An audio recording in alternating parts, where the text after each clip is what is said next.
Hi guys, இன்னைக்கு வீடியோல என்ன பார்க்க போறோம்னா ஸ்கார்ஃப் வச்சு எப்படி கட்டுறதுன்னு அப்படின்னு பார்க்க போறோம்.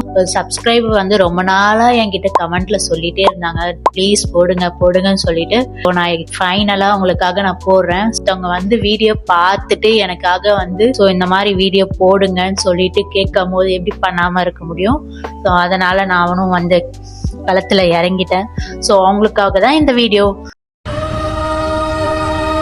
ஸோ மறக்காம ஃபுல்லா ஸ்கிப் பண்ணாம பாருங்க. நம்ம யூஸ்வலா வந்து சன்ஸ்கிரீன் போடுறதுனால ஸ்கார்ஃப் கட்ட மாட்டோம். ரொம்ப தப்பு. நம்ம சன்ஸ்கிரீன் போட்டாலுமே வந்து ஸ்கார்ஃப் கட்டிட்டு தான் வெளியில போகணும். இல்லைனா இன்னும் உங்களுக்கு வந்து சன் டேமேஜ் நிறைய வரும். எனக்குலாம் நிறைய சன் டேமேஜ் வரும். ஸோ என்னோட ஸ்கின் வந்து ரொம்ப சென்சிட்டிவா இருக்கிறதுனால எனக்கு வந்து நான் எப்பவுமே வந்து சன்ஸ்கிரீன் போட்டு ஸ்கார்ஃப் கட்டிட்டு தான் போவேன். நோட் பண்ணுங்கப்பா. ஃபர்ஸ்ட் வந்து இது எப்பவுமே எல்லாருக்கும் தெரிஞ்சிருக்கும்னு நினைக்கிறேன். இது ரெண்டா ஃபோல்ட் பண்ணிட்டு இது அப்படியே இப்படி வச்சு டைட் பண்ணணும். நல்லா டைட்டா டைட் பண்ணிக்கோங்க. டைட் பண்ணிட்டு இந்த ஒரு பார்ட் மட்டும் எடுத்து இது அப்படியே பின்னாடி போடணும். இது எல்லாருமே வந்து நீங்க போட்டிருப்பீங்கன்னு நினைக்கிறேன். ஸோ இதுதான் ஃபர்ஸ்ட் ஒன்னு. அழகா இருக்கேன்னா எனக்கு என்னோட அழகே என்னோட கண்ணு. செகண்ட் நான் இப்படிதான் எப்பவுமே போடுவேன். இப்படி காது கிட்ட இப்படி எடுத்துட்டு வந்துட்டு சைடு வந்து பெருசா லென்த் விடுங்க, இங்க கொஞ்சம் கம்மியா விடுங்க. இப்பதான் கட்டுறது கொஞ்சம் லென்த் கிடைக்கும். ஸோ இதை வந்து இப்படி ஃபோல்ட் பண்ணிட்டு பின்னாடி வந்து ட்ரை பண்ணணும். கண்ணு உங்களுக்கு மறைக்கிறதுனா இப்படி மடக்கிக்கோங்க. இதுதான் நான் எப்பவுமே வந்து போட்டுட்டு போவேன். ஸோ இது எனக்கு வந்து டக்குன்னு போட முடியும், சீக்கிரமாவும் போட்டுருவேன். சில பேருக்கு என்ன ஆகும்னா நம்ம வந்து இப்படி கட்டும் போது இது வந்து இப்படி மேல இது வரைக்கும் வந்துடும். ஸோ எனக்கு சொட்டை நிறைய இருக்கனால எப்படி மேல ஏறிடும். அது வந்து நீங்க அவாய்ட் பண்றதுக்கு நம்ம இதையே வந்து இங்க இப்படி எடுத்து இப்படி பின்னாடி வந்து கட்டிக்கலாம். இதை டைட்டா கட்டிட்டா இது கொஞ்சம் மேல வராது.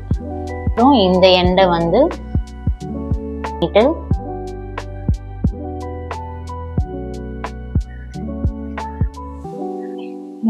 இப்படி கட்டிக்கலாம். அடுத்தது பார்க்கலாம். இந்த எண்டை வந்து இப்படி போட்டுட்டு இத வந்து இது அப்படியே இப்படி எடுத்துட்டு வாங்க. இந்த எண்டை எடுத்துட்டு வந்து பின்னாடி எடுத்துடுங்க.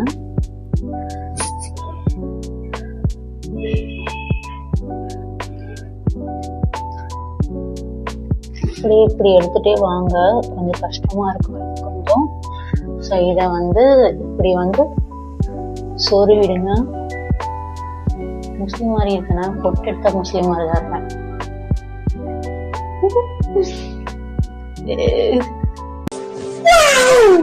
அதேதான் நார்மல் எப்பவுமே பண்ற மாதிரிதான். இது வந்து உங்களுக்கு மோர் ப்ரொடெக்ஷன் கொடுக்கும். நம்ம ஒரு லேயர் போடுறதுனால நம்மளுக்கு சில ப்ரொடெக்ஷன் கொஞ்சம் கம்மியா இருக்கும். இது ரொம்ப ப்ரொடெக்ஷன் கொடுக்கும் நம்ம 2 வாட்டி இது பண்றதுனால. இதையும் நீங்க ட்ரை பண்ணி பாருங்க.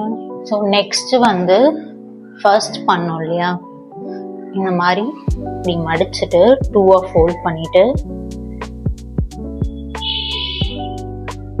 இந்த 2 லேயர் இருக்குல்ல, ஸோ இதை வந்து இப்படி பின்னாடி போட்டுருங்க. போட்டுட்டு அதை அப்படியே மேலே கொண்டு வாங்க. மடிச்சு இப்படி கட்டிக்கலாம். எனக்கு தெரிஞ்ச நான் 5 டிஃப்ரெண்ட் ஸ்கார்ஃப் எப்படி கட்டுறதை நான் உங்களுக்கு காமிச்சிருக்கேன். இது வந்து எது நீங்கள் டெய்லியும் போடுவீங்கன்னு சொல்லிட்டு கமெண்ட்டில் சொல்லுங்கள். ஸோ வீடியோ எப்படி இருந்துன்னு கமெண்ட்டில் சொல்லுங்கள். மறக்காமல் சப்ஸ்கிரைப் பண்ணிடுங்க. See you.